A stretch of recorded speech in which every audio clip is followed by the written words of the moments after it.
The white hand of Moses.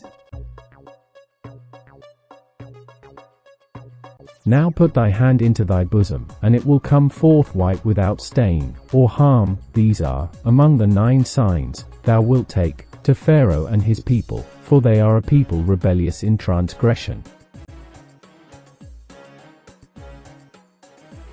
Moses produced a white hand to show the people of Egypt that he was a messenger of Allah, along with 8 other signs, is the usual understanding of this verse. In my video, The 9 Signs of Moses, I demonstrate that these are social reforms and not 9 plagues or other signs, and definitely no pointing a white hand at Pharaoh.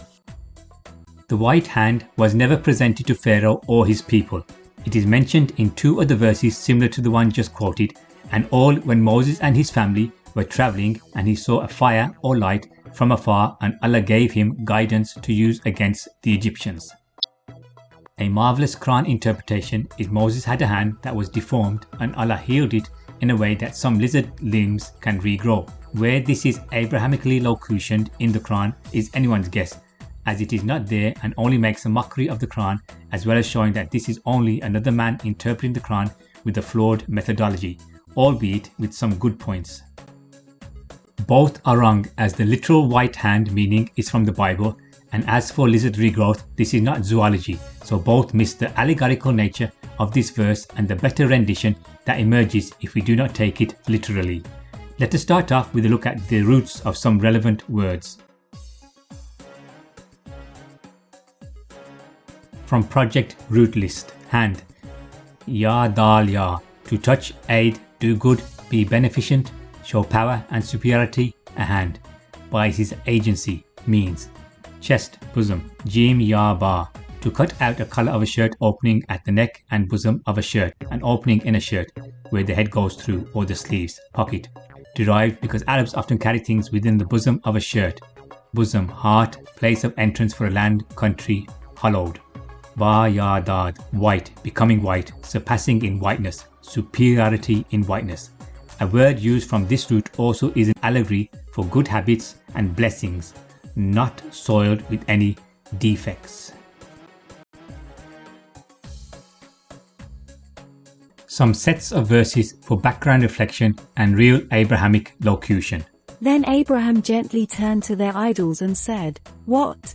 You do not eat? What ails you that you do not speak?" Then he turned upon them, striking them with the right hand, struck them hard. The people came running to him. He said, "Do you worship what you carve with your own hands?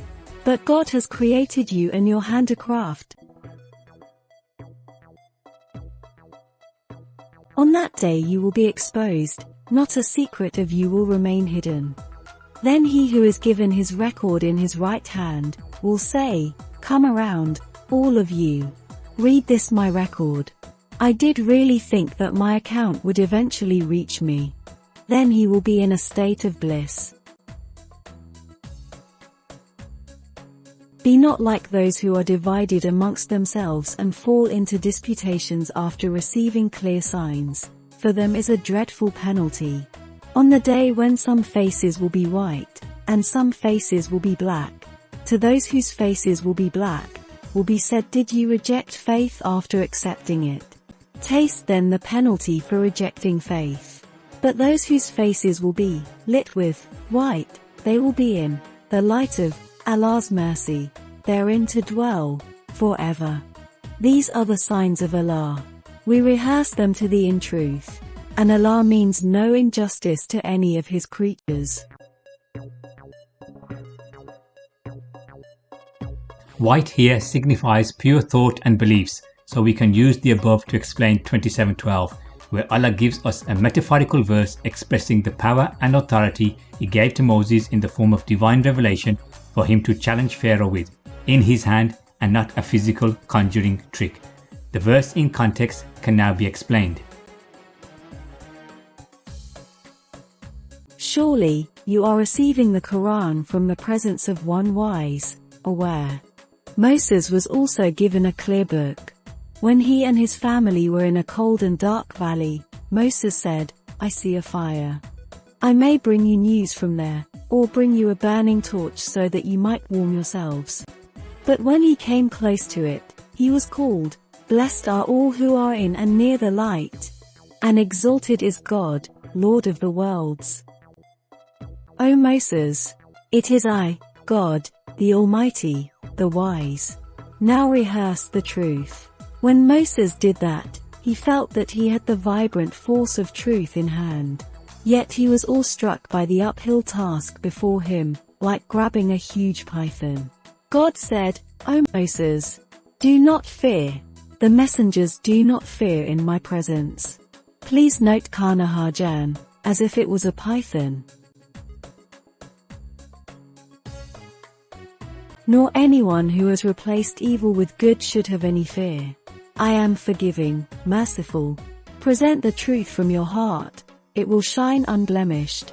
Take the 9 of my messages to Pharaoh and his people, for they are a people drifting away from the right path.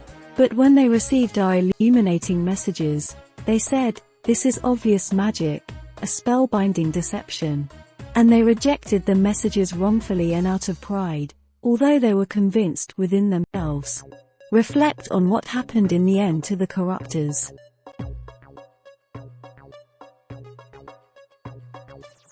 The Quran Unchained.